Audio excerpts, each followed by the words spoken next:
Good evening aspirants, good evening to one and all, very good evening. या evening session मध्ये तुमचं सर्वांचं पुन्हा एकदा या ठिकाणी स्वागत आहे. तर एस्पायरंट्स, आपण आहोत फार्माकोलॉजी या सब्जेक्टमध्ये, किमोथेरपी या सेक्शन मध्ये. सो आज आपण कव्हर करत आहोत नेक्स्ट इम्पॉर्टंट चॅप्टर्स. यामधील पहिला टॉपिक आपण पाहतोय and that is the sulphonamides. In previous lecture, we discussed regarding to the penicillins, so cephalosporin, carbapenems, monobactams, and so beta-lactamase inhibitors. Now, in today's session, we will going to finish up with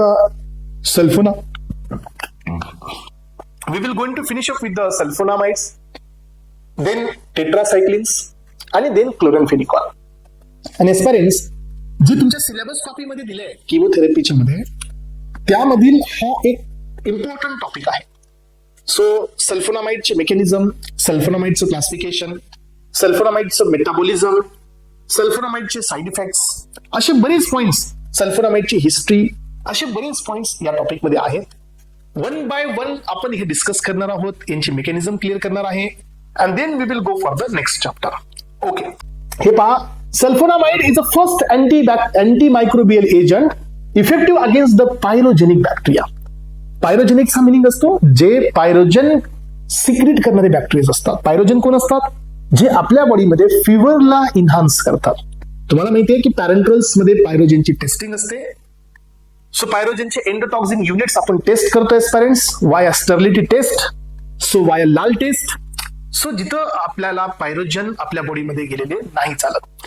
मग हे pyrogen म्हणजे fever induce करणाऱ्या बॅक्टेरियाच्या against मध्ये हे सल्फोनामाइडचा पहिला antimicrobial agent बनवण्यात आला. सल्फोनामाइड हे स्ट्रक्चरली सिमिलर आहेत to the para amino benzoic acid and that is PABA. वरती आपण दिलंय हे, पण हे का सांगितलं माहितीये का तुम्हाला मी? कारण आपल्याकडे एक रिझन आहे बघा. So why the sulfonamides are ineffective in presence of pus. हे ऐकले तुम्ही कधी? हा, तर पस असताना सल्फोनामाइड इफेक्टिव्ह का नसतात? कारण सल्फोना जे पस आहे, पस content rich source of the papa. So त्याच्यापासून टीएचएफ तयार होत, बेस पेअर्स तयार होतात, आणि म्हणून सो पुढे तुम्हाला मी सांगतो. यामध्ये पहा, इथं आपण हे स्ट्रक्चरली सिमिलर आहेत हे सांगितलं. Sulfonamide are sulfanilamide derivative.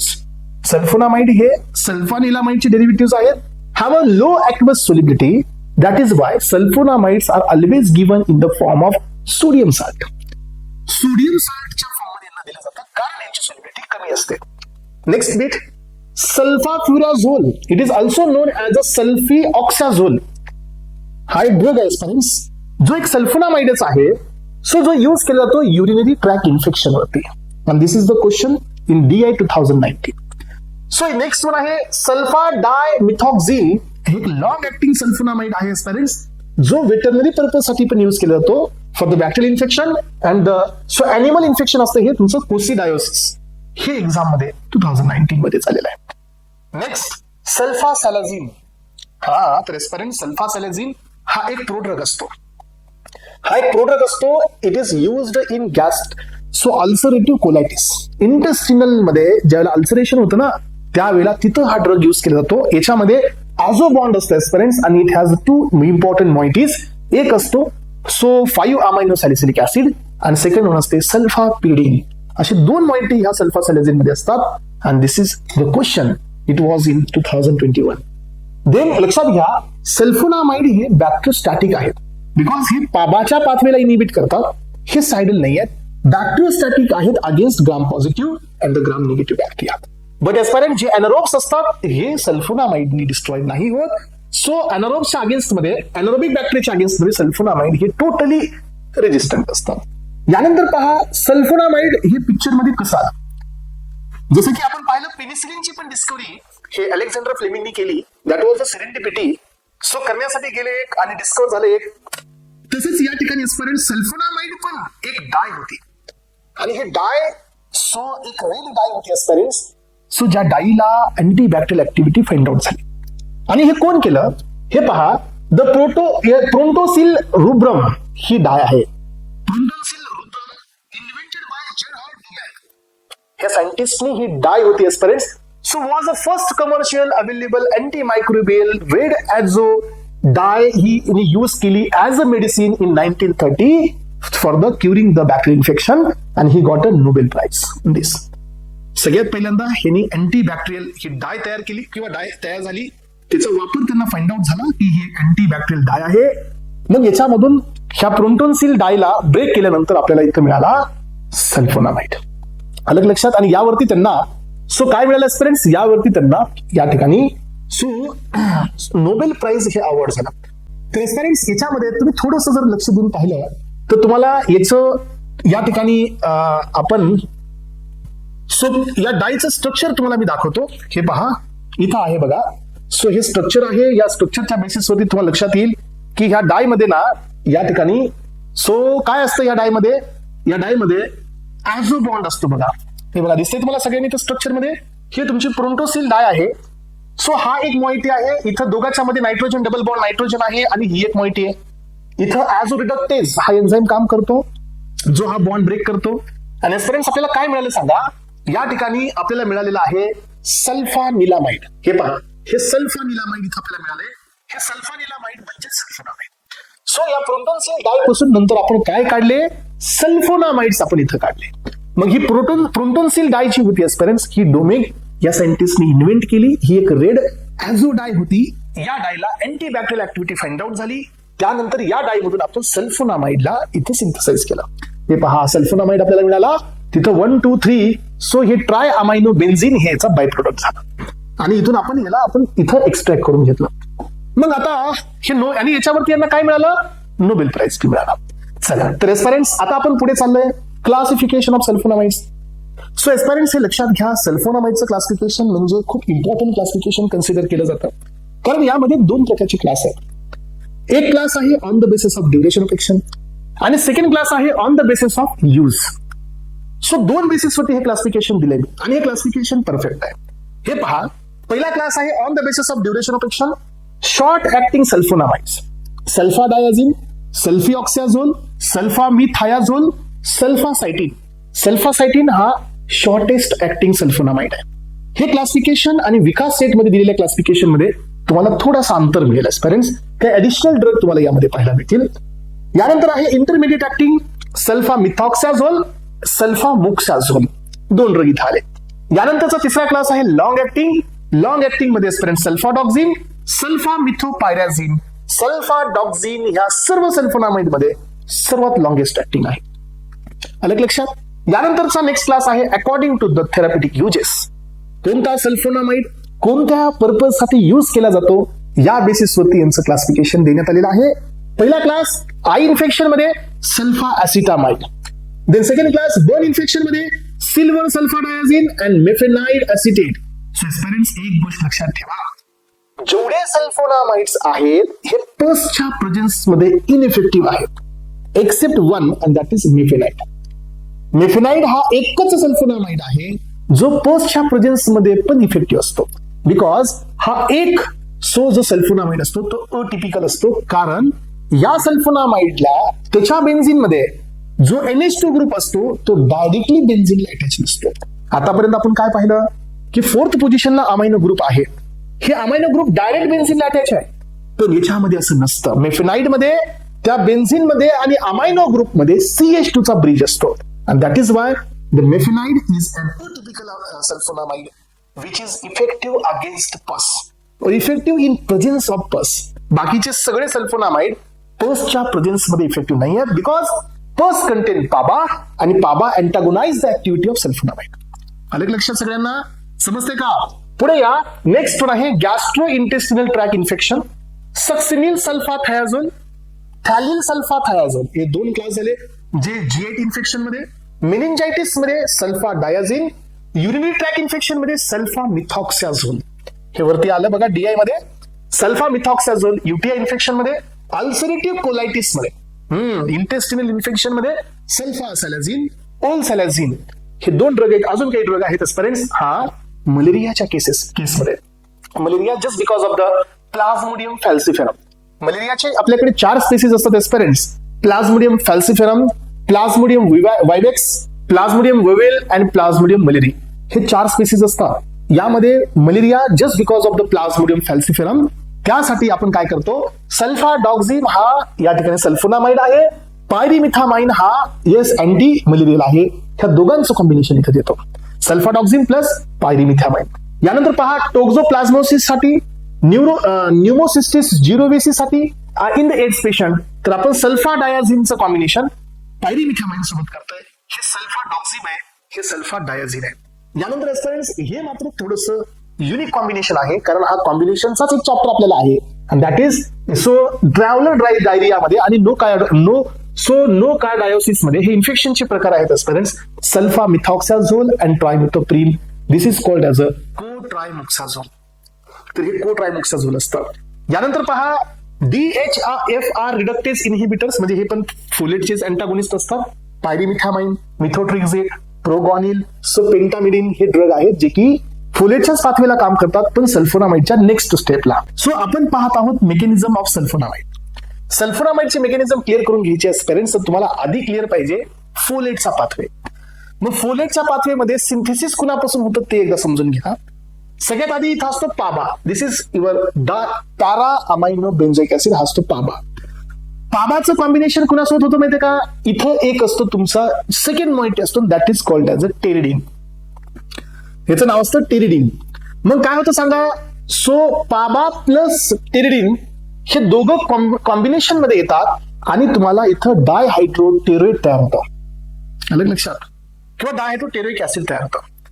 मग आता यांच्यामध्ये काय होतं माहितीये का, डायहायड्रोटेरोइक किंवा डायहायड्रोटेरिडिन, सो यांच्यासोबत एक गोष्ट कंबाईन होते, दॅट इज ग्लुटामेट, ग्लुटामिक ऍसिड. तुम्हाला माहिती आहे हे अमोनिया ऍसिड आहे.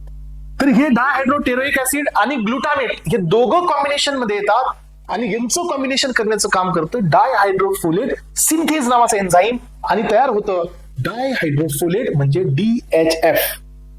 हे पहिल्यांदा तयार झालं.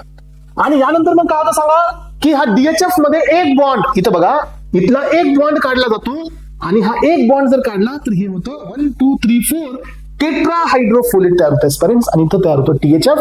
आणि DHFचं कन्वर्जन THF मध्ये करण्यासाठी आपल्याला लागतो डायहायड्रोफोलेट रिडक्टेज. आणि मग हा THF पुढे जातो, 1 कार्बन ट्रान्सफर करतो with the help of thymidylate synthase, and now this THF is responsible for the base pair synthesis. आले लक्षात हे मेकॅनिझम. सगळ्यात आधी आहे PABA plus pteridine plus glutamic acid, ह्या तिघांचा मिळून तयार होतो DHF. सगळ्या तरी नोट्स मध्ये असंच दिलेलं आहे, एक स्टेप इथं एडिशनल सांगितली, बाकी सगळ्या नोट्स मध्ये तसंच असतं. हे बघा आपण जे तुमच्या नोट्स मध्ये एक डायग्रामॅटिक प्रेझेंटेशन दिले मी इथं दिसतंय तुम्हाला. हा, तर ही ओरिजिनल फक्त पाबापासून DHF तयार होत नाही, लक्षात घ्या पेरेंट्स, लक्षात ठेवायचं तुम्हाला. पाबा सोबत टेरिडिन असतो, इथं पाबा plus pteridine plus glutamic acid, ह्या तिघांचं कॉम्बिनेशन तयार होऊन काय तयार होतो, डायहायड्रोफोलेट. डायहायड्रोफोलेट तयार होतो with the help of enzyme dihydrofolate synthase. डायहायड्रोफोलेटचं कन्वर्जन होतं THF मध्ये टेट्राहायड्रोफोलेट, एन्झाईम असतो डायहायड्रोफोलेट रिडक्टेज. आणि ह्या दोन एन्झाईमला, ह्या सिंथेजला इनिबिट करतात सल्फोनामाइड, रिडक्टेजला इनिबिट करतात ट्रायमिथोप्रिन, प्रोगॉनिल, पायरीमिथामाइन. ह्याचे इनिबिटर्स असतात. सल्फोनामाइड हा डायहायड्रोफोलेट सिंथेजचा इनिबिटर असतो. समजली मेकॅनिझम तुम्हाला? मग सल्फोनामाइड काय करेल, सल्फोनामाइड हा डायहायड्रोफोलेट सिंथेजला इनिबिट करेल, तर इथं पाबा प्लस ग्लुटामिक ऍसिड प्लस टेरिडिन यांचं कॉम्बिनेशन DHF मध्ये होणार नाही, आणि DHFचं कन्वर्जन THF मध्ये होणार नाही. THF नाही आल्यामुळे 1 कार्बन ट्रान्सफर होणार नाही. 1 कार्बन ट्रान्सफर नाही झालं तर बेस पेअर तयार होणार नाही, बेस पेअर तयार होणार नाही तर DNA सिंथेसिस होणार नाही. म्हणून सल्फोनामाइड हे बॅक्टेरियोस्टॅटिक एजंट म्हणून काम करतात. समजली मेकॅनिझम? हा, पण इथं देताना मी पाबा दिलाय, पण इथं 3 जण असतात, पाबा, टेरिडिन प्लस ग्लुटामिक ऍसिड, ह्या तिघांचं कॉम्बिनेशन असतं स्टुडंट्स. तर आता आपली मेकॅनिझम बघा, सिंपल मेकॅनिझम आहे, डायग्रामॅटिक प्रेझेंटेशन तुमच्या समोर आहे, एक्सपिरियन्स एक्सप्लेन केलं गेलं. So this drug are bacteriostatic in agent, हे स्टॅटिक आहेत, हे सायडल नाही आहेत. Inhibiting the folic acid synthesis, हे फोलिक ऍसिडचे अँटागोनिस्ट आहेत. या फोलिक ऍसिड पाथवेला अजून एक नाव आलं बरं का, 1 carbon transfer pathway. The folic acid pathway is also non as a 1 carbon transfer pathway, जिथं युरॅसिनचं कन्वर्जन थायमिन मध्ये होतं 1 कार्बन ट्रान्सफर करून. ठीक आहे. आणि हा काय इनिबिट करतो पहा, it inhibit the dihydrofolate synthase. Synthase या एन्झाईमला इनहिबिट करण्यासाठी हा सल्फोनामाइड आपण देतो. So bacteria synthesize their own folic acid from the para amino benzoic acid, that is PABA, with the help of folic acid synthase. Being a structural analog of the PABA, small quantities antagonize the antibacterial action of the sulfonamides. So मग आता पहा, आपण सल्फोनामाइडचं concentration वाढवलं तर पाबाची action कमी झाली, आणि पाबाची action concentration वाढवलं तर सल्फोनामाइडची ऍक्शन अँटागोनाइज झाली. याचा अर्थ हे दोन्ही एकामेकाचे स्ट्रक्चरल रिलेशन आहे. सो पाबाचं कॉन्सन्ट्रेशन वाढवलं तर सल्फोनामाइडची ऍक्शन कशी इनिबिट होते? बेटा सल्फोनामाइडला ते काही नाही करत, ते जास्त फोलिक ऍसिड तयार करतं, पण सल्फोनामाइड इनइफेक्टिव्ह होतात. साधी गोष्ट आहे. आलं का लक्षात? तर हे मेकॅनिझम पेक्षा इथं झालेली आहे. आता आपण सार कडे आलोय. सार म्हणजे काय? Structural activity relationship. खूप काही मोठा सार नाही, छोटासा सार आहे.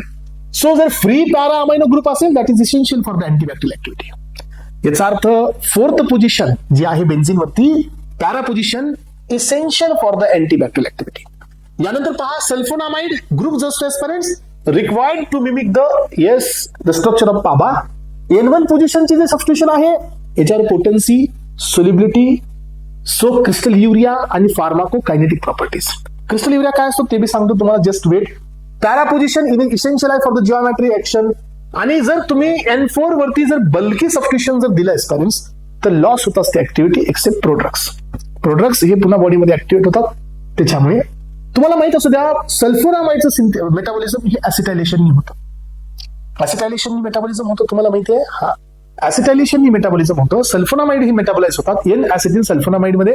आणि जसं त्याचं ऍसिटायलेशन झालं एस्परेन्स, त्यानंतर जर ऍसिडिक कडे पीएच गेला तर हे सल्फोनामाइड प्रेसिपिटेट होतात किडनीमध्ये, आणि इथं होत असतो क्रिस्टल युरिया. सल्फोनामाइडचं जे मेटाबॉलिझम आहे हे ऍसिटायलेशननी होतं. स्लो ऍसिटायलेटर ज्याच्यामुळे ऍसिटायलेशन कमी होतं. कोण कोण आहे? Dapsone, hydralazine, isoniazid. Procainamide metabolize very slowly, accumulate the body, high risk of the drug toxicity. हे काय आहे एकदा समजून घेऊया. इथं पहा, मी तुम्हाला इथं दाखवतो एस्परेन्स मेकॅनिझम मध्ये. सो माझ्याकडे आता हा सल्फोनामाइड आहे. अलग लक्षात, माझ्याकडे हा सल्फोनामाइड आहे. सो यस राईट, O2 आणि इथं आहे NH2. इथं पण माझा NH2 आहे. आता याचं मी मेटाबॉलिझम करतो तर काय होईल? इथला एक चालला जाईल, ऍसिटिल ग्रुप याच्यावरती ऍड होईल. जशाला तसं स्ट्रक्चर इथं येईल एस्परेन्स. हे पहा, SO2 आणि इथं आला NH आणि इथं आला C डबल बॉन्ड O आणि CS3. हे कोण झालं? N acetyl sulfonamide. हे कोण केलं? ऍसिटायलेशन. ही प्रोसेस कोण केली? ऍसिटायलेशन. मग आता तुम्ही मला सांगा, जे ड्रग्स ऍसिटायलेशनला स्लो करतात आणि जे ड्रग ऍसिटायलेशन फास्ट करतात, याला नाव देतं स्लो ऍसिटायलेटर आणि फास्ट ऍसिटायलेटर. जर स्लो ऍसिटायलेटर झाले एस्परेन्स तर काय होईल की जे ड्रग ऍसिटायलेशननी मेटाबोलाइज होतात आणि ते स्लो ऍसिटायलेटर मध्ये प्रेझेंट आहेत, तर त्यांचं ऍसिटायलेशन फास्ट होणार नाही. एक्झाम्पल मध्ये कोण कोण आहे सांगा? तर एक्झाम्पल मध्ये या ठिकाणी सो तुमच्या समोर आहे डॅप्सोन, हायड्रोलाझिन, सो आयसोनियाझाइड, प्रोकेनामाइड. हे कोण आहेत? हे असे ड्रग आहेत ज्यांचं ऍसिटायलेशन स्लो होतं, म्हणजे ज्यांचं मेटाबॉलिझम स्लो होतं. मेटाबॉलिझम स्लो होतं तर एस्परेन्स यांचं टॉक्सिसिटी वाढते. हा, इथं दिले बघा. So sulfonamide metabolize by acetylation to produce the N acetyl sulfonamide, आणि हे ऍसिडिक पीएच मध्ये जर गेलं तर हे प्रेसिपिटेट होतं आणि कॉझिंग द क्रिस्टल युरिया. तर एस्परेन्स हा सगळ्यात मोठा ड्रॉबॅक हा सल्फोनामाइडचा असतो. पण हा ड्रॉबॅक एका सल्फोनामाइडला खूप कमी आहे, and that is the sulfisoxazole. हा एकच सल्फोनामाइड आहे एस्परेन्स ज्याच्याकडे मिनिमम क्रिस्टल युरिया कॉज करतो. येस, चला आता ऍडवर्स इफेक्ट बघा. Rashes on the skin, hypersensitivity हे याचा मेन साइड इफेक्ट आहे. Granulocytopenia, thrombocytopenia, aplastic anaemia, that is very important, कारण हे फोलिक ऍसिडचं म्हणजे व्हिटॅमिन B9चं सिंथेसिस कमी होतं. सो सिस्टेमिक लुपस इरिथेमॅटस म्हणजे हे एक ॲलर्जिक रिएक्शन आहे एस्परेन्स, ही याच्यासोबत होते. हिमोलायसिस होतं, ग्लुकोज 6 फॉस्फेट डिफिशियन्सी असणाऱ्या पेशंटमध्ये. क्रिस्टल युरिया आहे आणि कर्निक्टरस आहे. तुम्हाला माहिती आहे का एस्परेन्स कर्निक्टरस काय असतो? हा, जर प्रेग्नन्सीमध्ये जर सल्फोनामाइड घेण्यात आला तर हा सल्फोनामाइड प्रेग्नेंट वुमनच्या बॉडीमध्ये जातो आणि त्याच्या प्लाझ्मा प्रोटीनला बाइंड असणाऱ्या बिलिरुबिनला डिस्प्लेस करतो.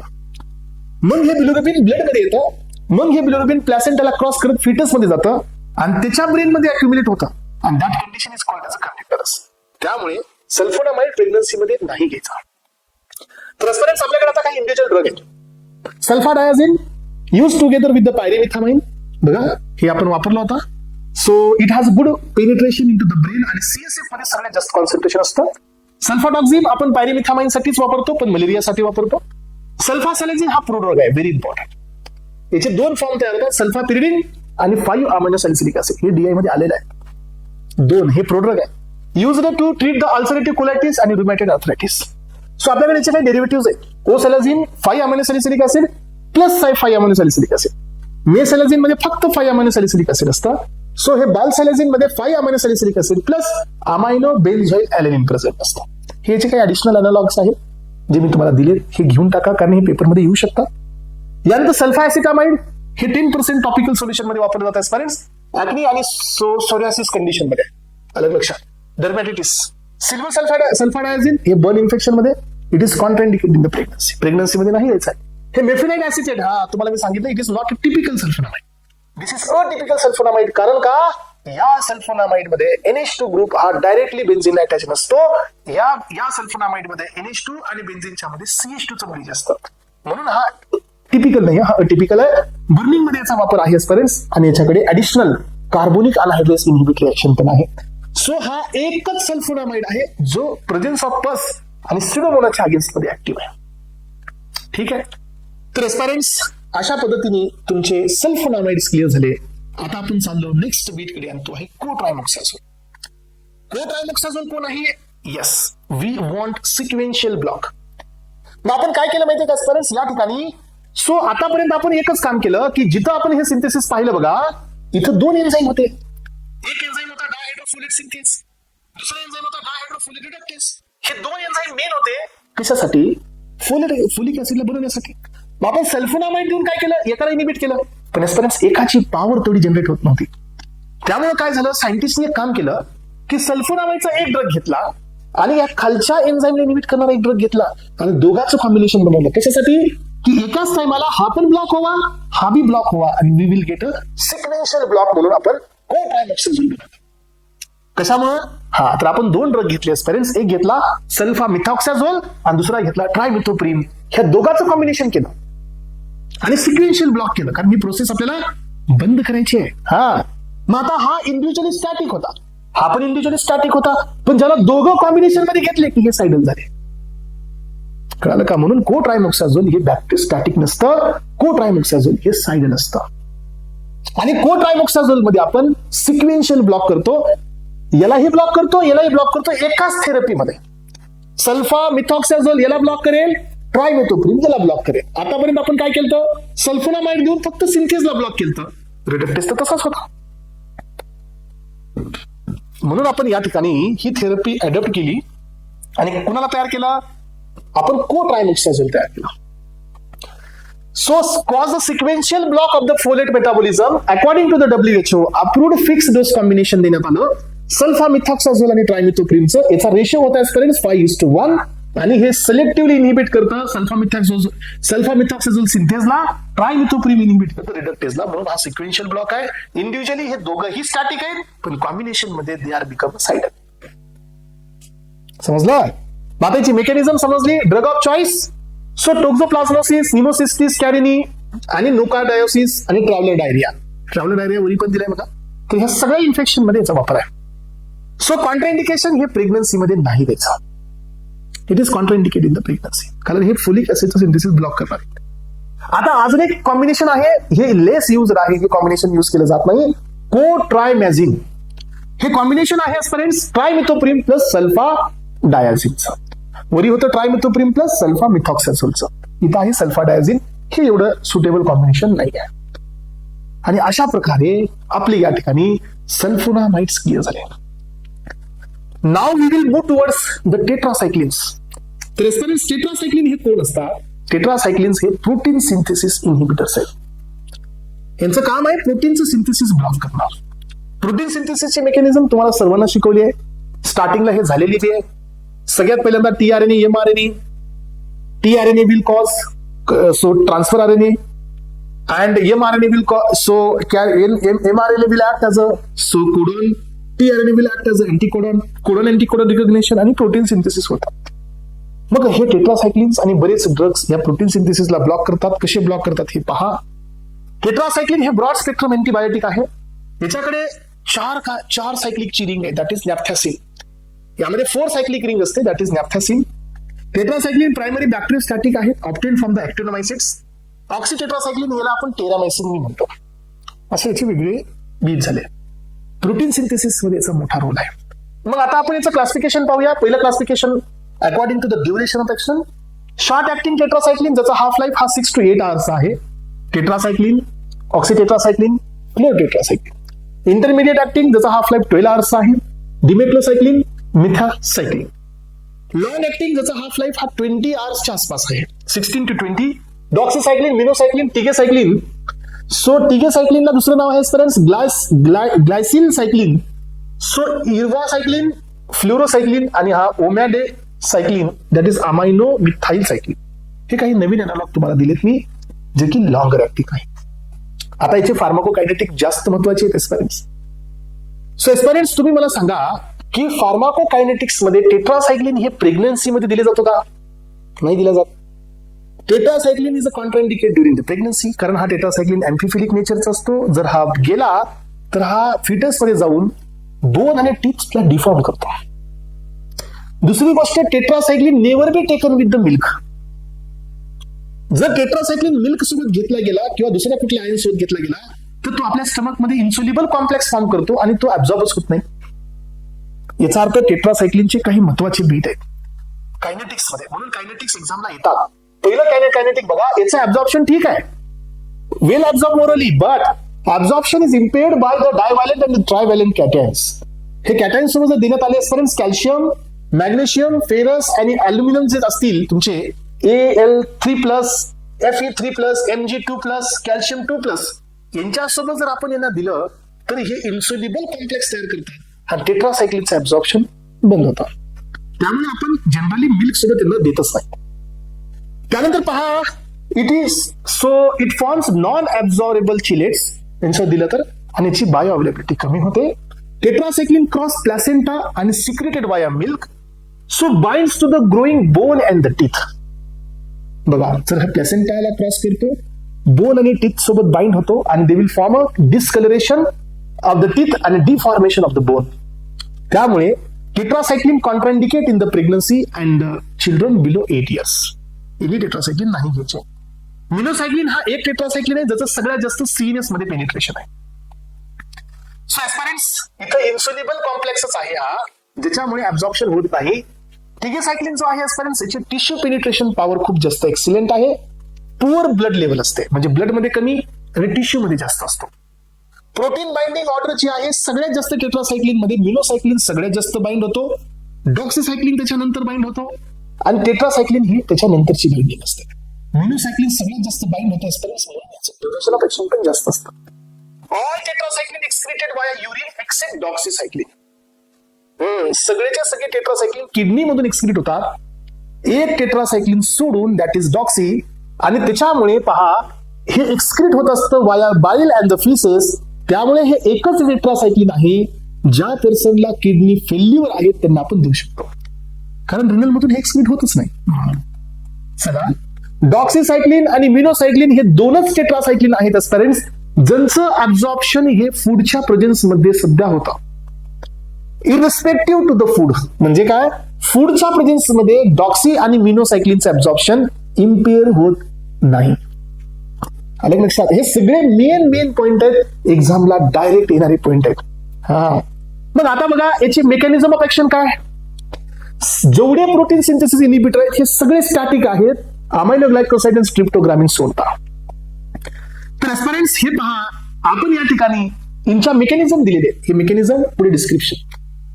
Tetracycline binds with the 30S ribosomal unit आणि inhibit the tRNA attachment to the P site. आलं लक्षात? हे पहा, ए साइट आधी सगळ्यात आधी P, त्याच्यानंतर E असते, म्हणून A site. Inhibit the amino acyl tRNA attachment to the A site. Chloramphenicol binds with the 50S ribosomal unit आणि inhibit the peptidyl transferase. Peptidyl transferase म्हणजे काय असतं सांगा, की P साइट वरून जे अमायनो ऍसिड ए साइडला ट्रान्सफर होतात ना, दॅट इज पेप्टिडिल ट्रान्सफरेज, ते इनहिबिट करता येतात. यानंतर amino glycoside bind with 30 and 50S ribosomal unit आणि फ्रीज इनिशिएशन मिसरीडिंग करतं. आलं लक्षात? जागेवर ही प्रोसेस थांबते, कोडॉन अँटीकोडॉन रिकग्निशन होत नाही.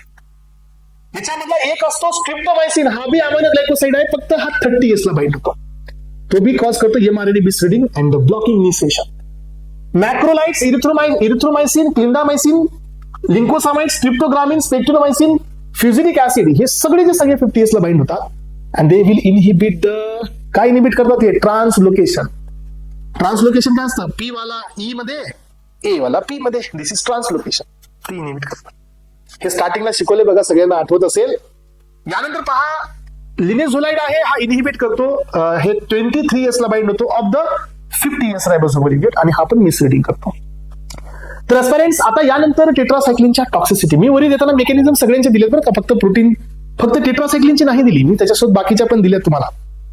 टेट्रासायक्लिनच्या टॉक्सिसिटीज बघा, bone deformation, teeth discoloration, liver damage, हे कॉमन टॉक्सिसिटी होत्या. आता बघा डायरिया आणि सिडोमेम्ब्रेनस कोलायटिस हे प्रॉब्लेम असतो डॉक्सीसायक्लिन आणि मिनोसायक्लिन. सो हा टेट्रासायक्लिनचा प्रॉब्लेम असतो. डायरिया अँड सिडोमेम्ब्रेनस कोलायटिस हा प्रॉब्लेम सगळ्या टेट्रासायक्लिनचा असतो, फक्त डॉक्सी आणि मिनोचा कमी असतो. मी तुम्हाला हे साईड इफेक्ट एकदम अॅक्युरेट देतोय आणि असंच लक्षात ठेवायचंय, कुठल्याही प्रकारचं कन्फ्युजन करायचं नाही. जिथं मी लेस लायबल म्हणलं तेच लक्षात ठेवायचं, जिथं मॅक्सिमम म्हणलं ते मॅक्सिमम लक्षात ठेवायचं. हे 2 टेट्रासायक्लिन आहे ज्याचा डायरिया हा इफेक्ट नाही आहे. बाकी सगळ्या टेट्रासायक्लिनचा प्रॉब्लेम डायरिया आहे. अँटी अनाबोलिक इफेक्ट, हा तर पेरेंट्स अँटी अनाबोलिक इफेक्ट हा हायेस्ट आहे with the tetracycline. Liver damage हे सगळ्यात जास्त आहे ऑक्सी टेट्रासायक्लिन सोबत. Reversible Fanconi syndrome, this is the kidney damage. Fanconi syndrome तुम्हाला आठवत असेल है ना, तर हा किडनी फेल्युअर असतो सगळ्यांसोबत एक्सेप्ट डॉक्सीसायक्लिन. यानंतर पहा phototoxicity highest with the demeclocycline and the doxycycline. Phototoxicity सगळ्यात जास्त डिमेक्लो आणि डॉक्सिस सोबत आहे. डायबिटीस इन्सिपिडस म्हणजे एक्सेसिव्ह युरिनेशन हे मॅक्सिमम आहे डिमेक्लो सोबत, कारण याला ऍक्शन आहे एडीएच ला अँटागोनाइज करायची. एडीएच अँटागोनाइज होईल तर युरिनेशन वाढतं तर इन्सिपिडस होतं. वेस्टिब्युलर डिस्फंक्शन म्हणजे ओटोटॉक्सिसिटी मॅक्सिमम विथ मिनोसायक्लिन. हा तर पेरेंट्स, यानंतर आहे drug of choice. Relapsing fever doxy, Lyme's disease doxy, rickettsial infection doxy, chlamydial infection doxy, malarial prophylaxis doxy, syndrome of the inappropriate ADH म्हणजे जास्तीत जास्त ADH तयार झाला तर त्याचा डिमेक्लो, कारण डिमेक्लो हा कोण आहे, हा अँटी डायरेटिक हार्मोनचा अँटागोनिस्ट आहे. तर पेरेंट्स, असा एकदम तुम्हाला आर्क देण्यात आलेला आहे, एकदम तोच जो एक्झाम्पल येतो. त्यामुळे लक्षात येते का सगळ्यांच्या किती महत्वाचे पॉईंट चालले ते.